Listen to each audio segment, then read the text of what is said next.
Hello, and thank you for coming to my presentation. So my name is Paweł Kroenke, and I've been about 10 years in game development.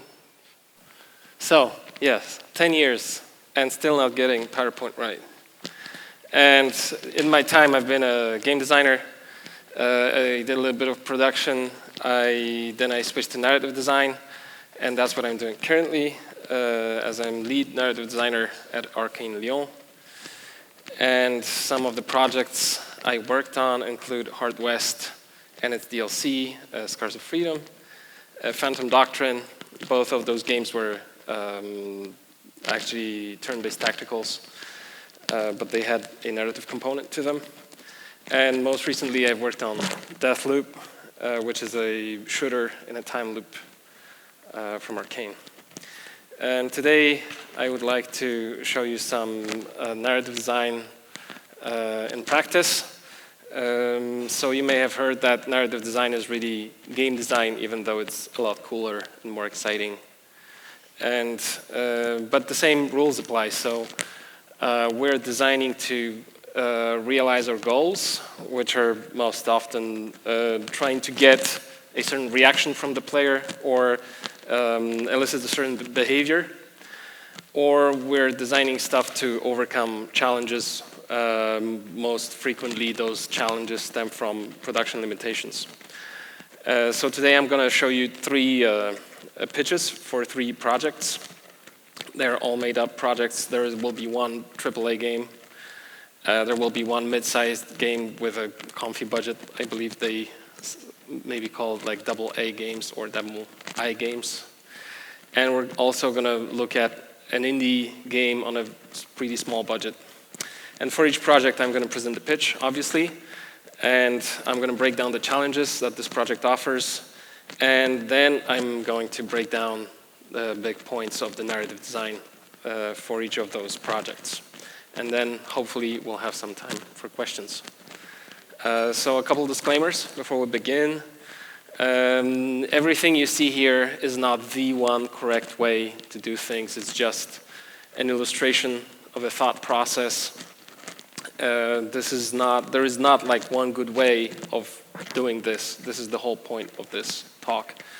And your game will be different. You will need to apply different solutions, and whatever you come up with will need to be tested and iterated on. And you will make mistakes, I will make mistakes. So this is not gospel. This is just an encouragement to find your own way and to beware of some pitfalls that you may encounter on your way. Another disclaimer is that the projects that we'll be discussing here today are completely made up. They don't exist. Nobody's working on them. Nothing like this is being worked on at Arkane or any ZeniMax studios or any Xbox studios, because I wouldn't be allowed to talk about it if it were the case. So this is not like some sort of secret announcement or whatever. This is really all made up. And also, despite the pretty macabre title of the talk, I never hurt any cats in my professional career. For instance, this is Śnieżka. She's doing fine. She's fine. This is Simba. He's okay, as you can see. And this is Mruczuś. Last time we talked, he was okay. So let's look at our first project. We call it Snuff Person. And the pitch is that in a modern day setting, you're a very good-looking and improbably highly skilled for your age international assassin. And you belong to an organization of assassins, but they turned on you and they shot you in the head. They kidnapped your puppy dog, and they said you look like a dork. So we're going to take our revenge. And this is a third-person perspective stealth shooter game, and it has elements of immersive simulations, so games like Dishonored or the recent Hitman series. And the setting also brings to mind films like Kill Bill or John Wick. And as I mentioned, the perspective is third-person camera. And we're going to have all the hallmarks of immersive action-adventure. So there will be multiple approaches to missions. It will be pretty highly replayable. And we want to give the players a lot of impact on the environment, so as much of that stuff as our engine can handle. So, destructible props and interactable objects, I don't know, doors, windows, chests, exploding cars, elevators, you name it. So Pusho, who is, as you can see, is in great shape here, would like to remind you that this project is completely made up. So we have a pretty big thing on our hand, and let's break down the challenges. So let's say the direction of the studio gave us this brief that we want to make this game look really cool, like really high fidelity. It needs to be really well done. We want to offer the players a cinematic narrative experience because there are a lot of games out there who are doing this, and we are casting a really wide net. There will be a lot of players playing this, like millions of players is what we're aiming for. And so we need to give them an experience that will, engross them not just by the quality of the story, but also by the quality of how the story is being told. We want them to feel everything that is happening in the game. We're going to have a whole bunch of gameplay features. Like I mentioned, there are destructible stuff, there's going to be a lot of skills, there's interactable objects. All of those things will interact with one another, and they all need to have a place in the world. So we need to have a good narrative justification for virtually every game mechanic. We've been told that the minimum duration of this game is supposed to be 20 hours. So we need all the content for this to support that, through the entire thing. That will be a lot of content. And we might get a licensing deal. Maybe we'll make like a Kill Bill game. Why not? Or a John Wick game. In that case, it will impact our work in the narrative. So we need to keep this in mind, so we keep things fairly flexible, and maybe we'll need to adjust the design in case we get the license.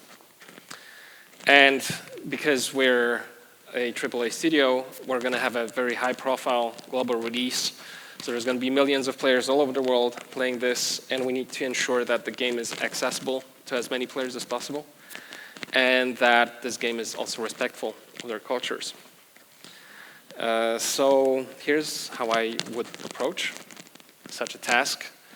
I would try to aim for clarity, make sure that the story is easy to follow by the player, and also that they don't need to imagine too many things, that the story is presented in a way that they can understand it very easily and follow. We need to make sure that all of our content is consistent across the board. All of the world, all of the graphics, all of the props, I don't know, text, dialogue, everything needs to belong to the same world. And it's our task as narrative designers to work with the other teams and help them make content that will be in service of the narrative, and our narrative needs to be in service of their content. Because we're doing this assassination game, the most important thing is our targets. So the villains are really the core of the story, so we must have the tools to show those villains, what they are doing, how they are reacting, how they're talking.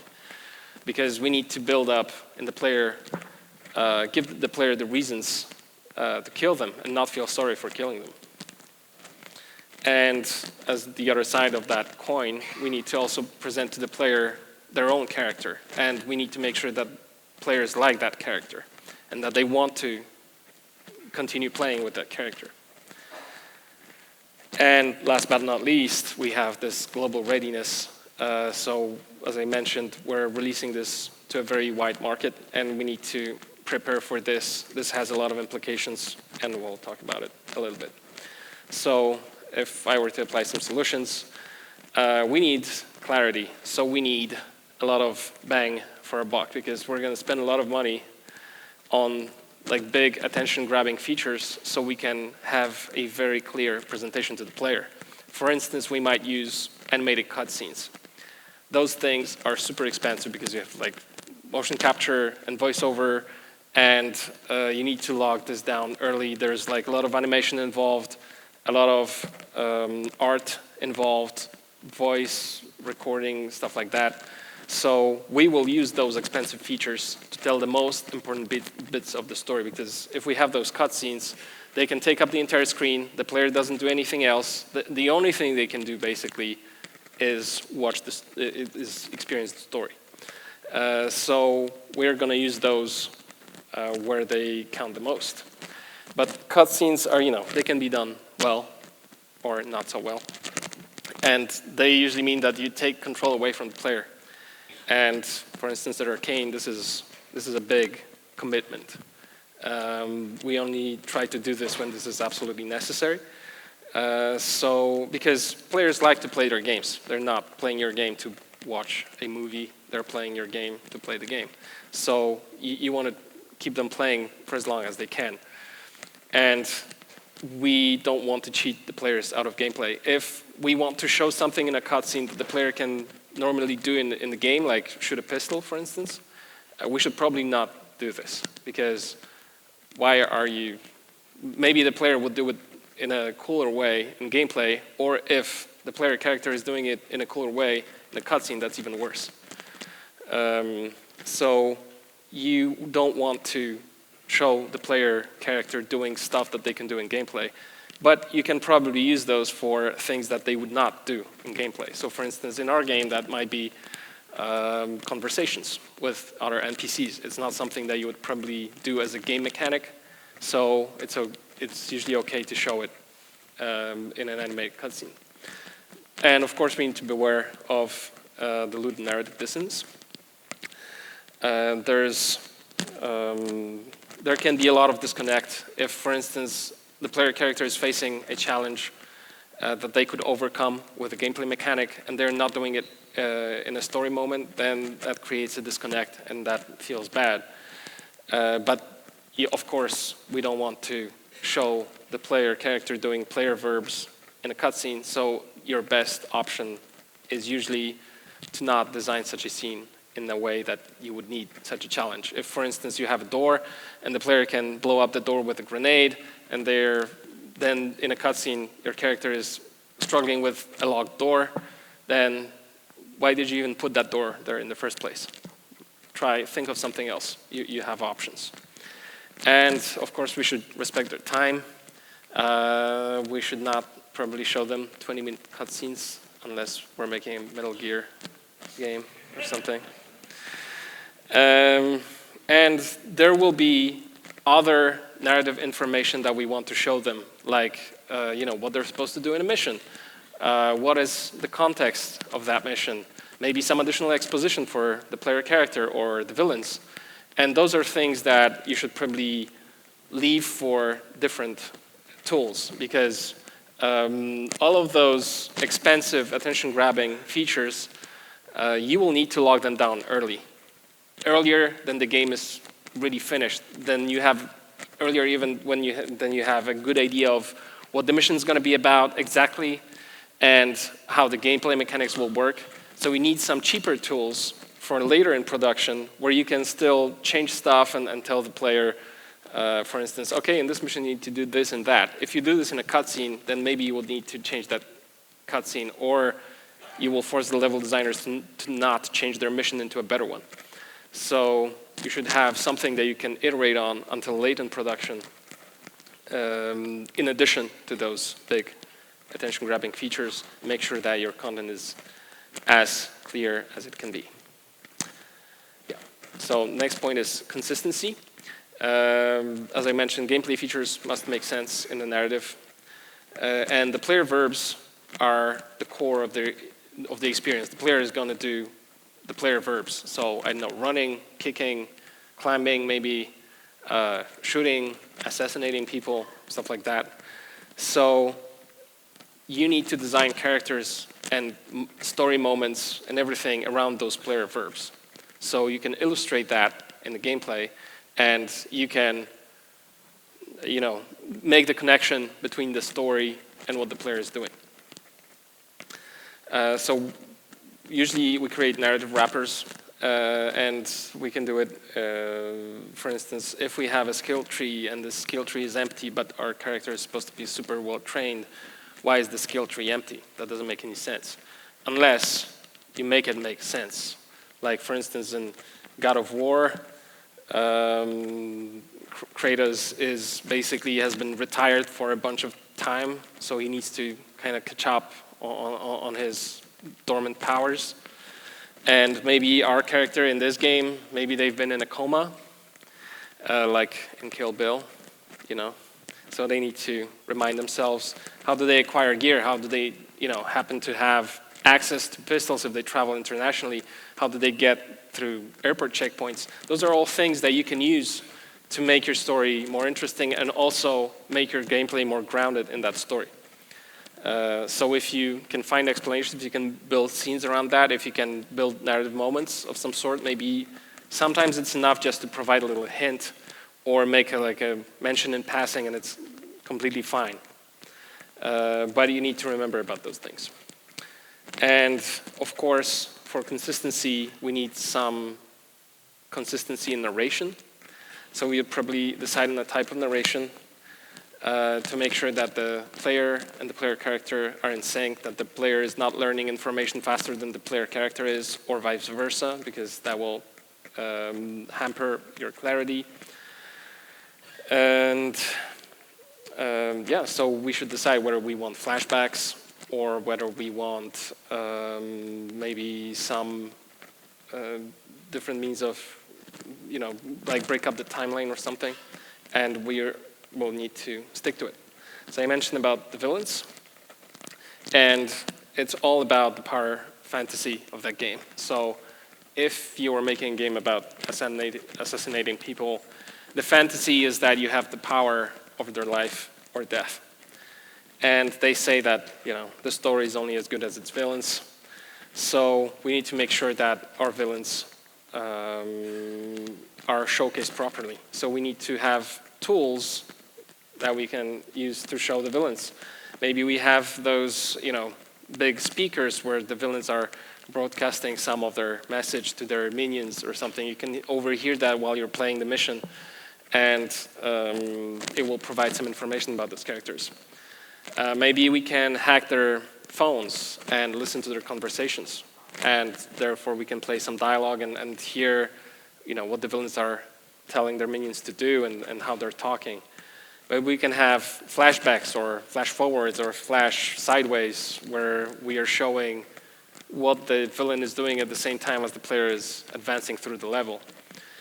And maybe we can even have those villains encounter them in gameplay, but maybe we put them in a secure location, or you don't yet know that they're a villain, or one of those things where you provide some exposition and the player can make up their mind about those people. And definitely those villains should do some evil things, because you want to know why they are bad and why they should, apart from the fact that they shot you in the head and kidnapped your puppy dog, of course. So if you can show the villain doing something really bad, then it serves well for player motivation. And as I mentioned, the other side of that coin is the player character, so you need to tell the story of the player. And you could use those villain encounters to do part of that thing, where the villain is talking about the player, maybe they have some info about their story, maybe they reveal some information about how they treated them. Maybe, as I mentioned, we can use those flashbacks. And the flashbacks, we can either put only scenes, or maybe we could have entire levels built of this. Like, for instance, in some games, you show the character when they were a child and how this childhood informed their thing. But I think this is, you need to watch out what you're doing, basically. Be aware that if you put the player character as a kid, that kid cannot be harmed too badly, because harming children is a pretty big no-no in video games. So you will get very, high ratings, 8 ratings and stuff like that. And it can mess up the progression because, how is this character, you cannot use the same skills as when you're an adult. That wouldn't make any sense. But maybe you can, just tell your story in chapters. Like in Kill Bill, everything is cut up and the items of the story are told in reverse order or different order at all. But this is dangerous for story clarity. So we need to make some choices there. In our game, if I were to do this, if we were doing a Kill Bill game, then definitely leaning into the hallmarks of that license would be, this asynchronous storytelling. If we were doing another type of game, maybe there could be a flashback level, but it should probably either be the very first one, so it doesn't mess up the progression, or maybe it is somewhere close to the end where it can be, you can make it a little reversal and just pull the player out of their comfort zone. So yeah, we need to look at the license, and it might influence our choices there. So yeah, another thing is that we want the player to like their character, and there are ways to do this. We can, of course, save the cat. We need to stick to the core fantasy. If we're playing an assassin, we need to honor that fantasy. We need to not make a character who is really into car repair. Their first order of business should be assassination. And again, we need to look at our license. If we're making a new IP, well, you do whatever you like. If you're doing something else, then you need to honor the legacy of that IP that you're working with. If there's a character that people liked, you need to do justice to that character. If you don't, they will really dislike it. And so global readiness is a really big topic. It's all about preparing your product for the global market. And if you miss anything, if you offend people, or if you break any laws that you didn't know about, that might be very expensive for your company. So we're trying to avoid that. And of course, this is applicable to any project, but this seems particularly relevant in the AAA space because you have a lot of resources. So the least you can do is spend a little bit of those resources to make sure that your game is accessible and respectful and hits all the right marks. And this is a studio-wide effort, of course, but narrative is a very important actor because you're working with player-facing content and you are telling the story, and people really care about stories. So if your story feels bad to people, they will probably be angry at you. So if I were working on such a project, I would try to make sure that we have a lot of accessibility features, such as adjustable text size and color, that we can identify the speakers, who is speaking at the given moment and from where, that you can pause in cutscenes to take a pee or something like that, that our story is representing in a respectful way all the different genders and minorities, that we're not falling into cliches or like bad tropes of representation of people with disabilities or members of the LGBTQ communities. So yeah, we need to reach to experts and get their input on our content and make sure that that content is done well and in a respectful way. And localization is of course important because you want as many players to be able to play, and you want that localization to be good so it feels good to them to play your game. So you need, when you're designing your features, especially those that have text in them, you need to make sure that they're friendly for localization. And I will touch upon that in a later segment. And you need to make sure that your UI is flexible, but of course this is not really that much of a narrative concern. So that was the first project. Let's move on to the other one. And here we're making a game where you're a band manager and you're organizing their tour, and you're accompanying different bands as they build up and destroy their careers. And it's primarily a management game. It has hints of adventure, because life on the road is an adventure. And you could use Sid Meier's Pirates as a reference, except you mash it up with any musical biopic. And the perspective would be top-down, lots of menus, not very high fidelity, not a lot of close-ups, stuff like that. So you drive basically from town to town and organize gigs and make sure that everything is going well. And as you build up your reputation, you start working with bigger artists, you meet people in the biz, then you call in favors. It's all like a pretty complex management game. And here, Pushka von Braun would like to remind you that this product is also made up.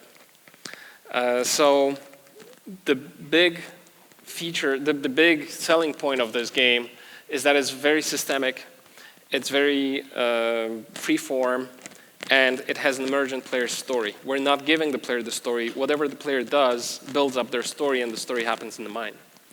The game can last anywhere from like 10 to 80 plus hours because of just the systemic nature of that game.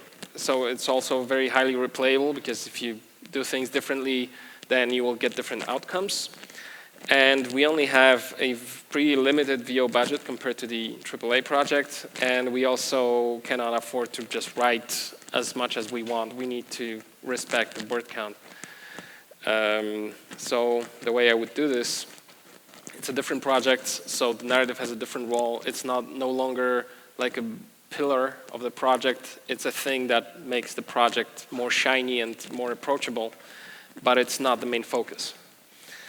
So our presentation would need to be different, because we cannot afford all those like big attention-grabbing features. We don't have the resources to do that. Instead, we will do something integrated into the gameplay systems. We would take all of the systems, all of the menus, everything that we can, and try to put as much ambience into it as possible. We would also need to explore some systemic narrative, because this is a free-form thing. We're not having like an authored story. It needs to be a story that still feels like a cool story, but is completely made of small individual elements that you have very little control over. And because the player's story happens in their mind, it's what they remember from their playthrough, we want to help the players remember that story. We want to show them their progression and make it easier for them to remember the good times that they had with our game.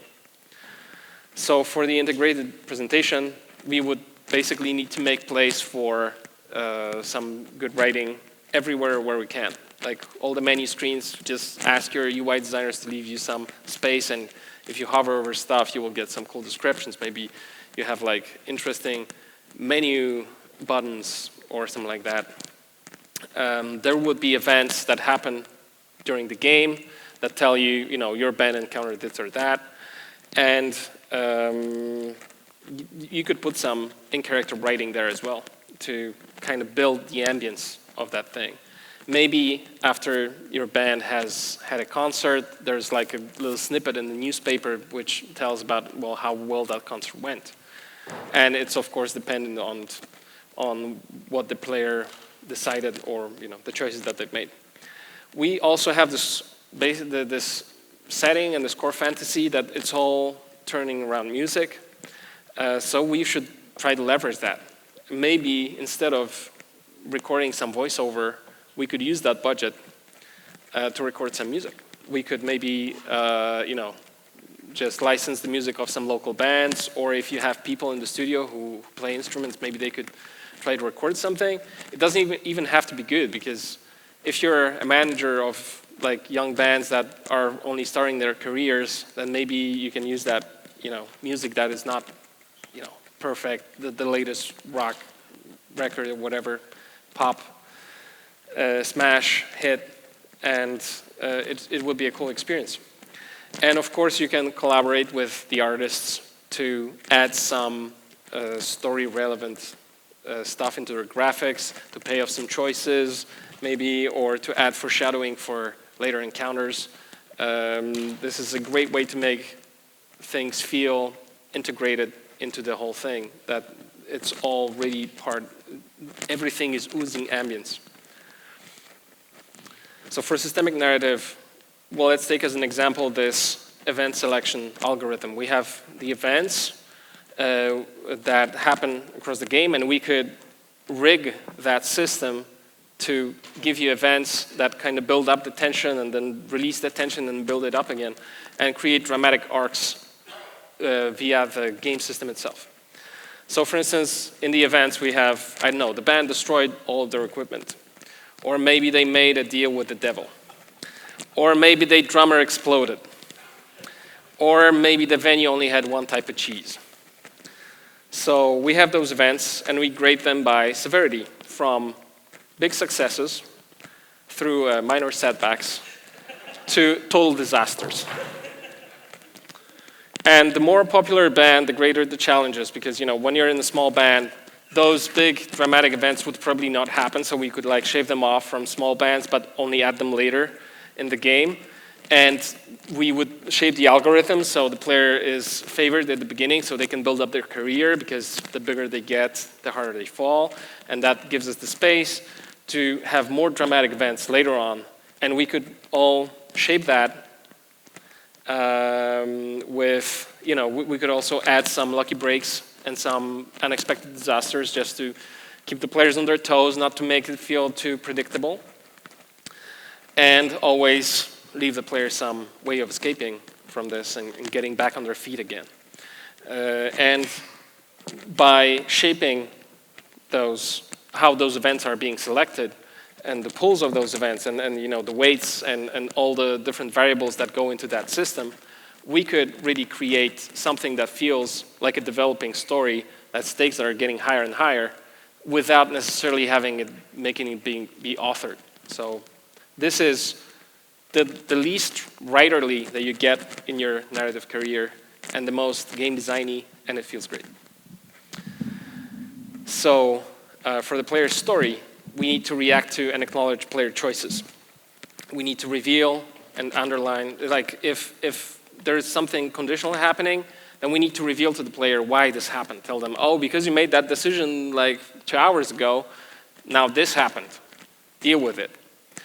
Or when they are making that choice, you say, well, this will have consequences later. Like in Telltale games, you had this, somebody will remember this, right? So just a hint that whatever you do has consequences.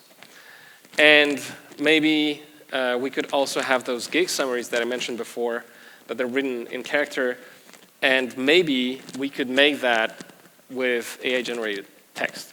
I mean, this is an developing technology, but it can already produce pretty decent results, and you can give it inputs, so it could create very reactive content that is tailored to the player experience. And of course, there are challenges, not just integrating the thing, but localization. How do you translate this content? Do you do machine translation? A lot of things to work out. Maybe this is not a good idea for this project, but with the ubiquity of that technology right now, it would be probably foolish to not consider it for development, how you can make it work for you rather than against you. And we would need some sort of progression tracker that would be systemic. So maybe we have a wiki page for the band that updates with snippets of text. And as I mentioned, those texts could be generated by an AI, but they could also be written by your narrative designers or writers. But then they need to create a lot of those snippets. They need to work with one another, and they probably need to have variables in them so you can replace the names of places and the names of bands and stuff like that.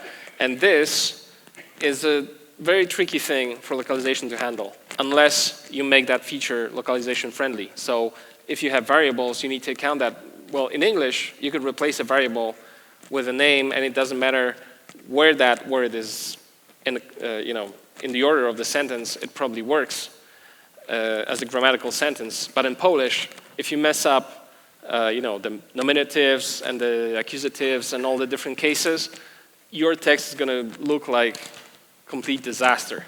And if you put just one case of word, then your translators will need to do a lot of very bad choices in their translations to make those variables work. So perhaps you want to have several options in those variables where they can put different different cases, or in the case of Romance languages like French, they can put all different articles in front of those and operators and stuff like that, and just leave that open for the localization team to handle. But you need to prepare for this in advance. You need to design for this in advance.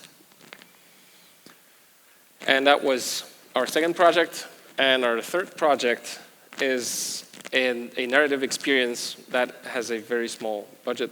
And the core thing of it is that you need to identify a person who has done some bad things to you, and they are currently hiding in a group of identical looking people. So you need to identify that guy among those people, and you need to get even.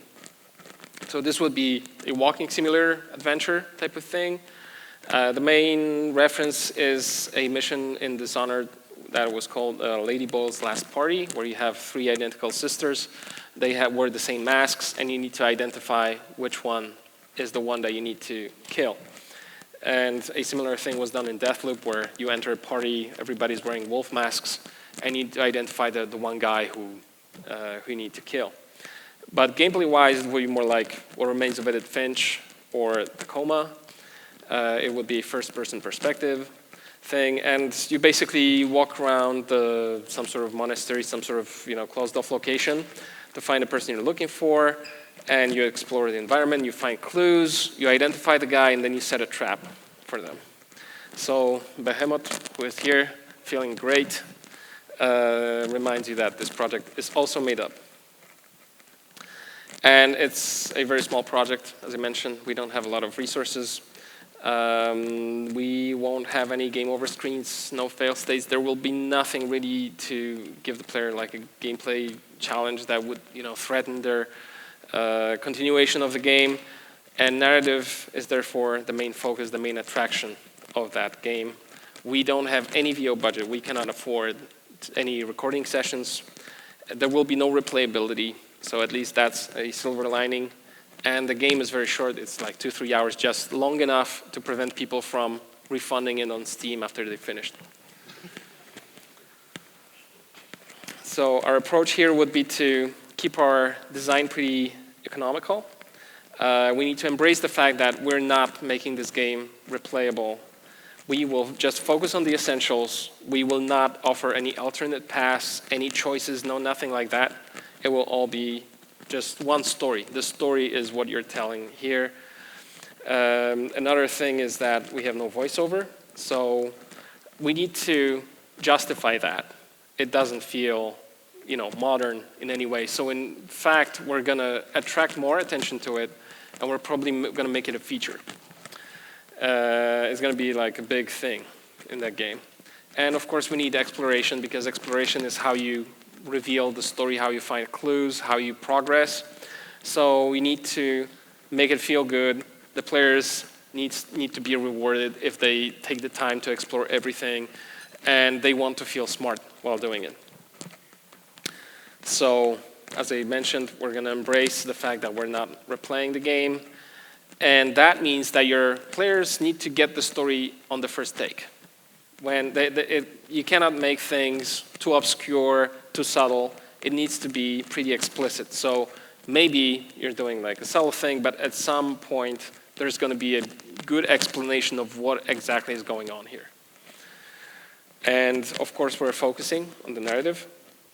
So everything that you make in that game should be in service of the story, because you don't have the space to get out of the story space, really. So basically, you don't design anything that you don't need for telling your story.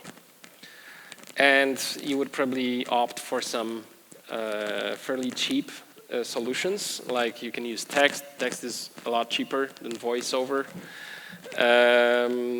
But UI is generally fairly expensive, so you would rather try to keep things small, not to have too many variations of different UI screens or widgets and stuff like that. And maybe instead of text, in some places you could use some 3D props to tell parts of the story. just to keep things fresh and varied. For the voiceover, we need to build the context. So let's say our character is entering a silent monastic order. So that explains why everybody's writing themselves notes and little letters. So you can find those letters later and read them.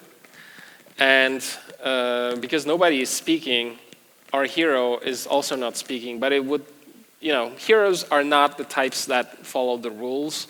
So we should explain why this hero is not speaking.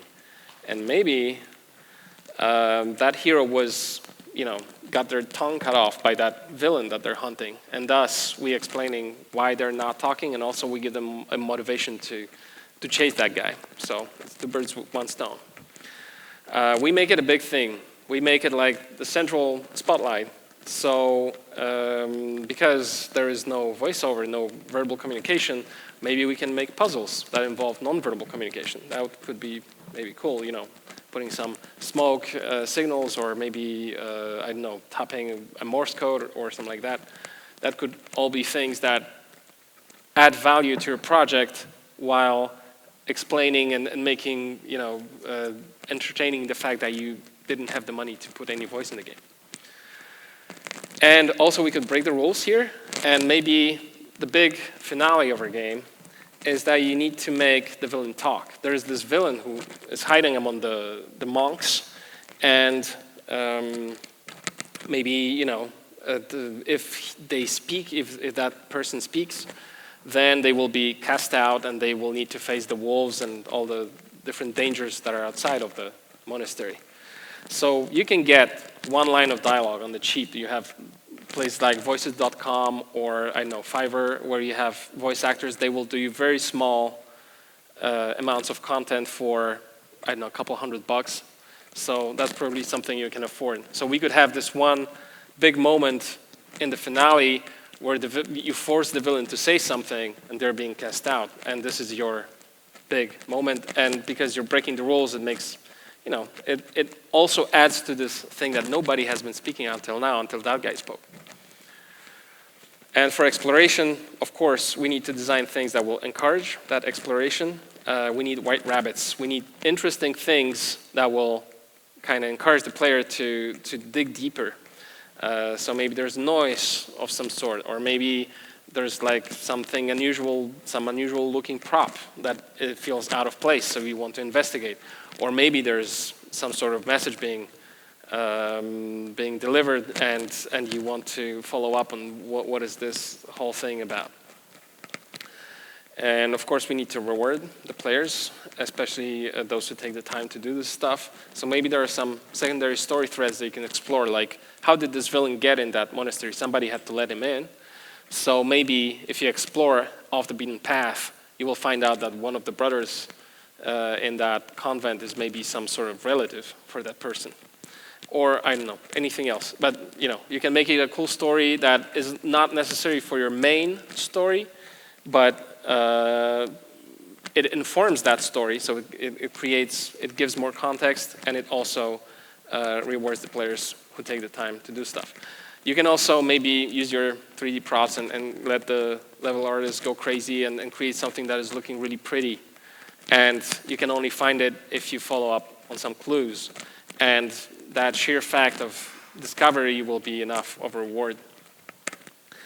And you want the players to feel smart, so you want to design puzzles, maybe that they will solve, and because they're solving puzzles, they feel smart. And you can work with your level designers to find, ways of navigation that are not obvious. You don't just go through corridors. You have hidden passages, or you go through windows and you go up on a tree branch and get through like a house on a tree or whatever. But in any case, something that doesn't feel standard, even if the player has no other choice but to go there, is still more entertaining, and generally, when players do this, they at least some of them will feel smarter because of this. They will feel that their character is smart, and that's almost as good.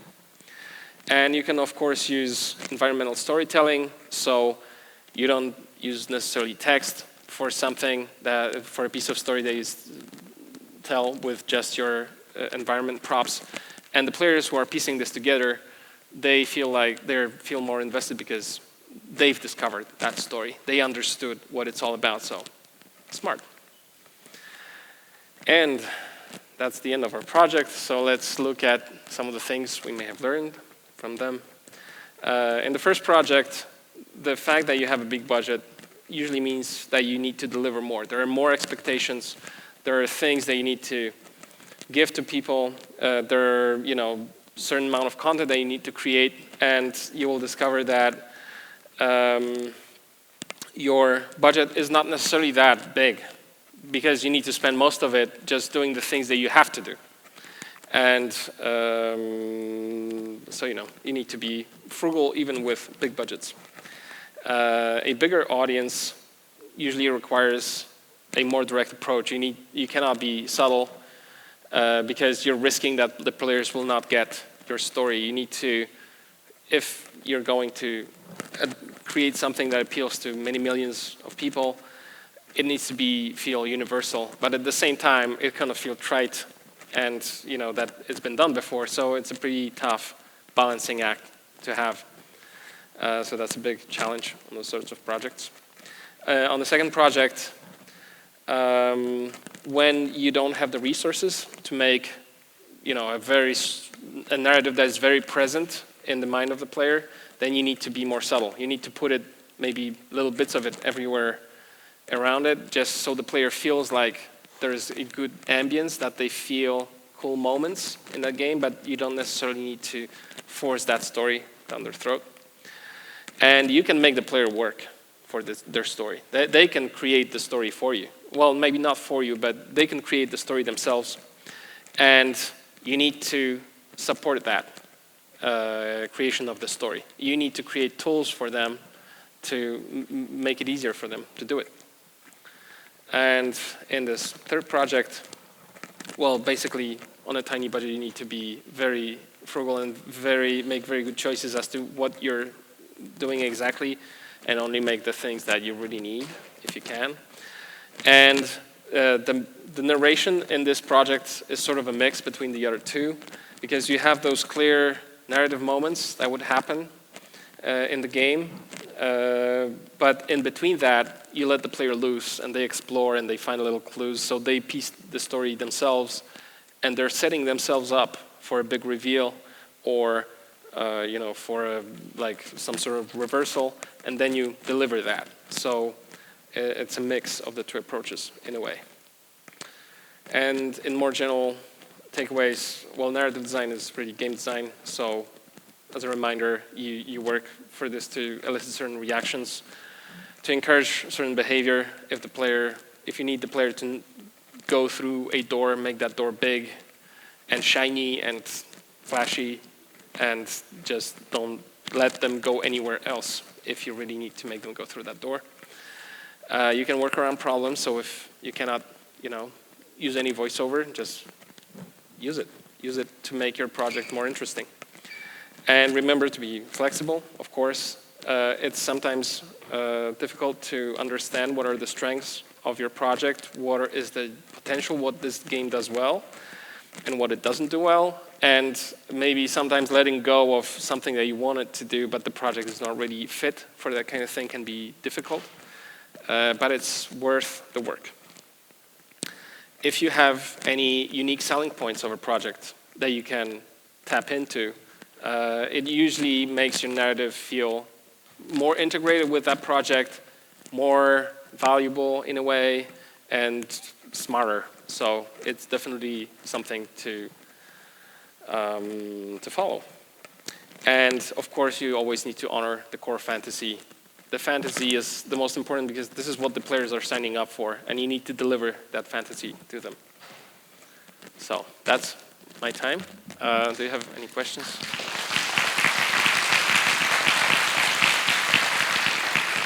Thank you.